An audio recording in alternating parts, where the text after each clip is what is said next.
राजस्थान की पावन धरती पर रुनिचा धाम में विराजमान रामापीर रामदेव जी केवल संत ही नहीं बल्कि करुणा और न्याय के सजीव स्वरूप थे। वे अपने भक्तों की पुकार कभी अनसुनी नहीं करते थे। जब कोई भक्त सच्चे मन से उन्हें पुकारता तब रामापीर पर्चा देकर उसकी समस्या का समाधान कर देते थे। यह पर्चा केवल एक कागज नहीं बल्कि ईश्वर की कृपा का प्रतीक था। भक्त की पीड़ा। एक समय की बात है। थार के मरुस्थल में रहने वाला एक गरीब किसान अपने परिवार के साथ रहता था। उसका नाम धना भगत था। धना बहुत ईमानदार और रामापीर का परम भक्त था। लेकिन उसके जीवन में दुखों का पहाड़ टूट पड़ा। उसकी सारी जमीन पर एक शक्तिशाली जमींदार ने कब्जा कर लिया और झूठे कागज बनवा लिए। धना न्याय के लिए दर दर भटका, लेकिन कहीं सुनवाई नहीं हुई।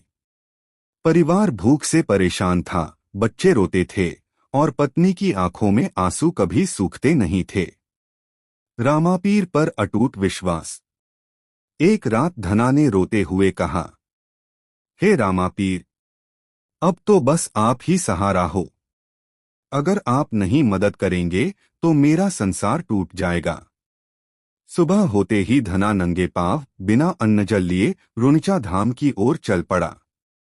रास्ता लंबा था, सूरज आग बरसा रहा था, लेकिन उसके मन में केवल एक ही नाम था, जय रामापीर, जय रामापीर।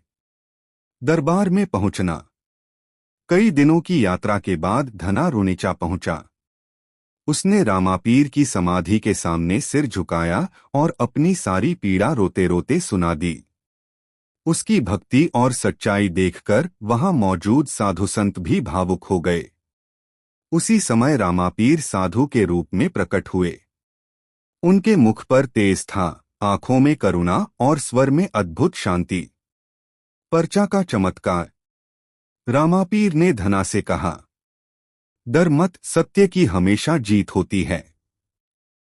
फिर उन्होंने एक छोटा सा पत्र लिखा और धना को देते हुए कहा, इस पर्चे को राजा के दरबार में ले जाना। न्याय स्वयं तेरे पास आएगा। धना को कुछ समझ नहीं आया, लेकिन उसे पूरा विश्वास था कि यह पर्चा साधारण नहीं है। राजा का दरबार। अगले दिन धना राजा के दरबार में पहुंचा। दरबार में वही जमींदार भी मौजूद था जिसने धना की जमीन छीनी थी। जब धना ने वह पर्चा राजा को दिया तो राजा के हाथ कांपने लगे। जैसे ही राजा ने पर्चा खोला, उसमें रामापीर की दिव्य शक्ति प्रकट हो गई।